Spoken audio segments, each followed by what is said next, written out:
In history into a tailspin. 2 American hostages came back from Lebanon this year. Father Lawrence Martin Junko was released in July, not knowing why he was set free. But in November, shortly after David Jacobson came home, the world would learn what price the U.S. had paid. President Reagan sold weapons to Iran, and in the process, he sacrificed the credibility of his administration. We did not, repeat, did not trade weapons or anything else for hostages, nor will we. At first, critics accused Reagan of giving in to terrorist blackmail.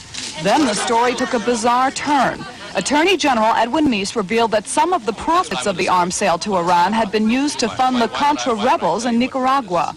And Meese said the entire operation was run by a relatively low-level member of the National Security Council, Lieutenant Colonel Oliver North. And I don't think there is another person in America that wants to tell this story as much as I do, sir. But North did not tell his story. When Congress began looking into the scandal, North and his boss, Vice Admiral John Poindexter, took the Fifth Amendment. Other witnesses were more willing to talk, but they knew less about the whole affair. My role in that was zero. In closed hearings, CIA Director William Casey said he did not know much about it either. But before he was able to testify again, Casey was hospitalized with a brain tumor. White House Chief of Staff Donald Regan and Attorney General Meese both said they believed the president had nothing to do with the Contra connection. But that did not necessarily let the president off the hook. The president has a dual problem. One, he doesn't have the information that everyone expects him to have. And secondly, he needs it because he needs to run this country. President Reagan fired North, accepted Poindexter's resignation, and appointed a 3-man commission to investigate the National Security Council. He also called for an independent counsel to look into the affair. Former federal judge Lawrence Walsh was chosen for the job. Congressional leaders picked 2 select committees to conduct separate investigations. The president said he wanted everything out in the open, but opinion polls showed fewer and fewer Americans believed him. European allies did not know what to believe either, despite the best efforts of the president's men to reassure them that American policies were firm. Of all the allies, only the Israelis were not surprised by the disclosure of arms shipments to Iran. That's because those shipments were funneled through Israel via a complex international network of private arms dealers, Swiss bank accounts, and retired American generals. And the ultimate beneficiaries were supposed to be the Contras. Until Congress voted to give them another $100 million this year, the Contras had to rely on other funds for their war against the Nicaraguan government. Those funds paid for operations like the plane that was shot down in October with a cargo of weapons for the rebels. Eugene Hasenfuss survived the crash. The Nicaraguans convicted Hasenfuss of terrorism, sentenced him to 30 years, then pardoned him and sent him home. Now there is another self-styled American mercenary in prison in Nicaragua, Sam Hall, brother of Ohio Congressman Tony Hall.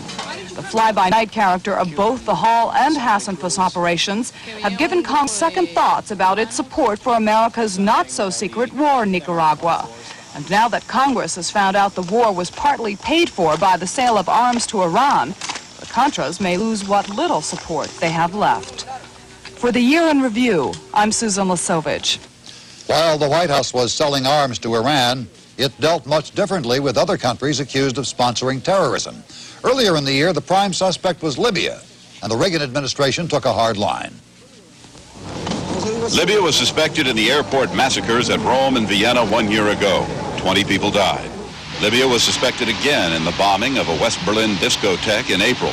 More than 200 people were injured, including more than 60 Americans. So when the U.S. decided to retaliate, Libya was the obvious target. In a nighttime raid that lasted only 11 minutes, American planes bombed military airfields, terrorist training bases, and the command post of Libya's leader, Muammar Gaddafi. He counted on America to be passive. He counted wrong.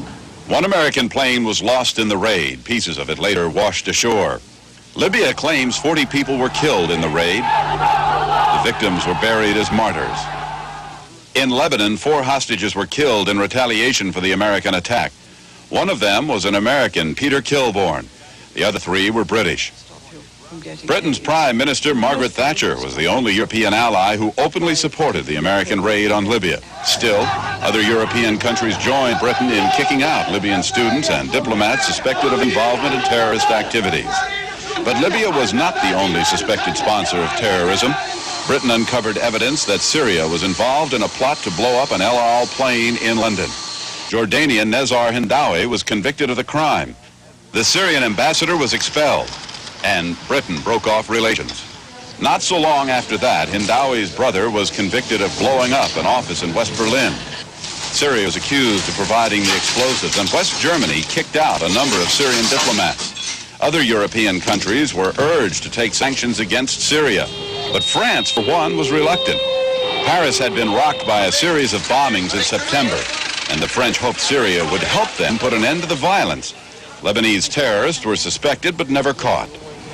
Lebanese or Palestinian terrorists were also implicated in a number of other attacks around the world this year. In September, a Pan Am flight was hijacked in Pakistan. The ordeal came to a bloody end when Pakistani commandos stormed the plane. 21 people died in a storm of gunfire and grenades. A bomb ripped open the side of a TWA plane on its way to Athens. 4 American passengers were sucked out of the plane and fell to their deaths.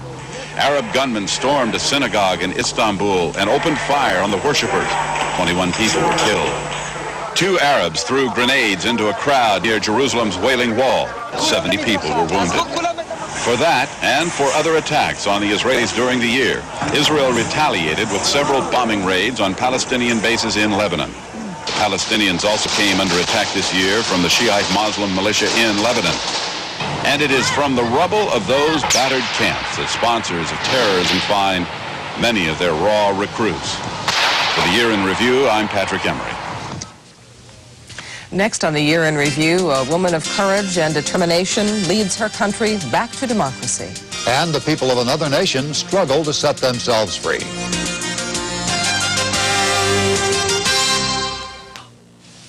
This was a dramatic year of transition in the Philippines. A soft-spoken Filipino housewife emerged to lead a skillful revolution against a rich and powerful dictator. At the end of last year, Ferdinand Marcos was so confident of his power that he declared snap presidential elections. The opposition candidate was a long shot, Corazon Aquino, who described herself as just a housewife.